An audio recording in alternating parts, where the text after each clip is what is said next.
है। भगवान हमारे गैया मैया को देखते हैं तो इतने प्रसन्न हो जाते हैं, खुश हो जाते हैं।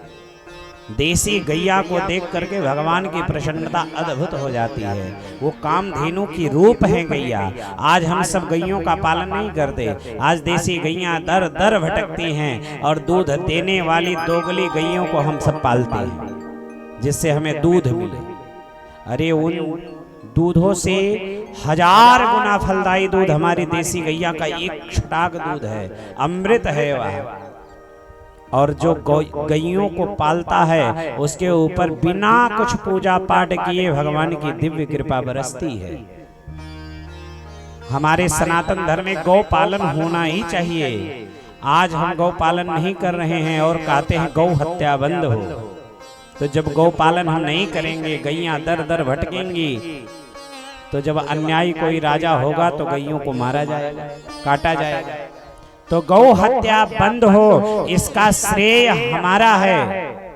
जब तक हम गौ पालन नहीं करेंगे, भगवान हमारे गौ से बहुत प्रसन्न होते हैं। गावो विश्वस्य मातरः, गाय जो है वह विश्व की माता है। गौ माता के शरीर में 33 कोटि देवताओं का वास होता है। गौ माता की सेवा करने से समस्त देवताओं की सेवा हो जाती है। गौ माता के शरीर से निकले हुए 5 अमृत ऐसा अद्भुत होता है कि जिसके द्वारा कितना भी हम पाप संताप ताप किए हों, शरीर कितना भी हमारा अशुद्ध हो, और अगर पंचगव्य का पान करें तो हमारा शरीर पवित्र हो जाता है। इसीलिए पूजा प्रारंभ करने के पूर्व हम सब पंचगव्य का प्राशन करते हैं। प्राशनात् पंचगव्यस्य दहत्यग्निर्वन्दनम्। पंचगव्य का प्राशन करने मात्र से जैसे अग्नि किसी भी वस्तु को जलाने की क्षमता रखती है, वैसे गौ माता के शरीर से निकले हुए गौ माता के यह दिव्य 5 अमृत हमारे जितने भी पाप संताप अशुद्धियां ये सब को जलाने की क्षमता रखती हैं। इसीलिए हमें देसी गैयों का पालन जरूर करना चाहिए। देसी गौ माता को जरूर अपने घर में रखना चाहिए। आज जिसे नहीं रखना चाहिए उसे हम रखते हैं, और जिसे रखना चाहिए उसे नहीं रखते।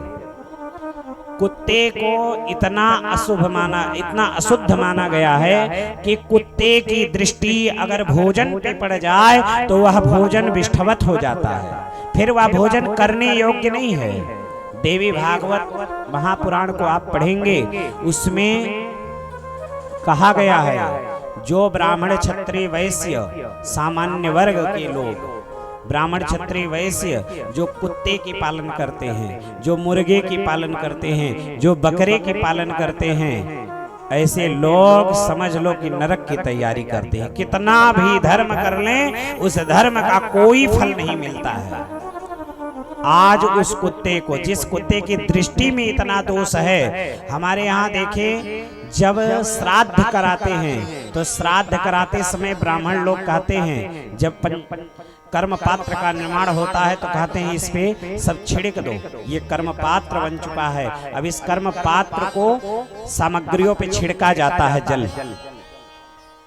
दुष्ट स्वादि निपात दूषकम पातादिकम भवतु पाकादिकम भवतु। जो कुछ भी हमारा पाक पिंडदान के लिए बना है, अगर उसमें कुत्ते की दृष्टि पड़ जाए तो पितर भी ग्रहण नहीं करते हैं। कुत्ते की दृष्टि पड़ जाए तो पितर भी ग्रहण नहीं करते हैं। इतना कुत्ते की दृष्टि में दोष है, और आज उस कुत्ते को हम घर में पालते हैं। उतना प्यार हम अपने बेटे से नहीं करते जितना प्यार हम कुत्ते से करते हैं।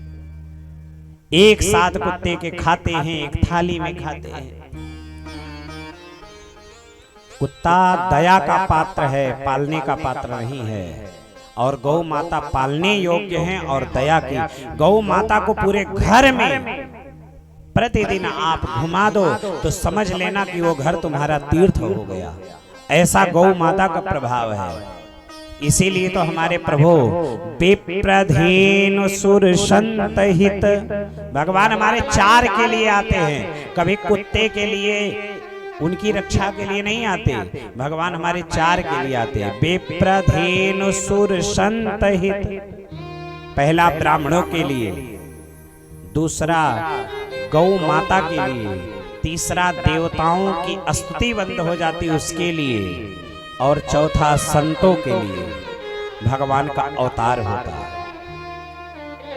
इसीलिए हमारे प्रभु गोपाल नाम को इतना प्रसन्नता से स्वीकार करते हैं। आज वही इंद्र सोचा कि अकेले जाऊंगा तो फिर ये मुझे कहीं फटकार के भगा दे, मुझे स्वीकार करे ना करे, इसीलिए उसने गौ माता को आगे किया। गौ माता कामधेनु को आगे करके और गौ माता के दुग्ध से निकला हुआ दूध को लेकर के उसने दिव्य अभिषेक किया। भगवान का नाम पड़ा गोविंद, इंद्र के द्वारा किया गया अभिषेक, भगवान का नाम पड़ा गोविंद। बोलिए गोविंद भगवान की जय। भगवान का अभिषेक करके चरणों में गिरा, बोला प्रभु मुझे क्षमा कर दो। विशुद्ध सत्वं तव धाम शांतम, तपोमयं ध्वस्तरजस्तमस्कम्, मायामयोऽयं गुणसम्प्रवाहो, न विद्यते ते ग्रहणानुबंधा, न विद्यते ते ग्रहणानुबंधा। बिना आपके अनुग्रह के यह संसार में कोई आपको जान नहीं सकता है प्रभु। माया मयोयम गुण संप्रवाहो, आपकी माया से ऐसा व्यक्ति लिप्त है, रजोगुण सतोगुण तमोगुण से ऐसा प्रलिप्त है महाराज कि जब तक आपकी कृपा नहीं होगी तब तक वह फिर आपको जान नहीं सकता प्रभु। और हम तो रजोगुण से संपन्न देवता हैं महाराज, हम तो कुछ जान नहीं पाते, हम तो समझ नहीं पाए प्रभु। अपनी अभिमान में मैंने आपको भुला दिया, हमें बारंबार मैं कहता हूं प्रभु मुझे क्षमा करो। हमारे भगवान करुणा निधान हैं और इंद्र को भगवान ने क्षमा कर दिया। बोलिए करुणा निधान भगवान की जय। करुणा निधान रउआ जगत के दाता है।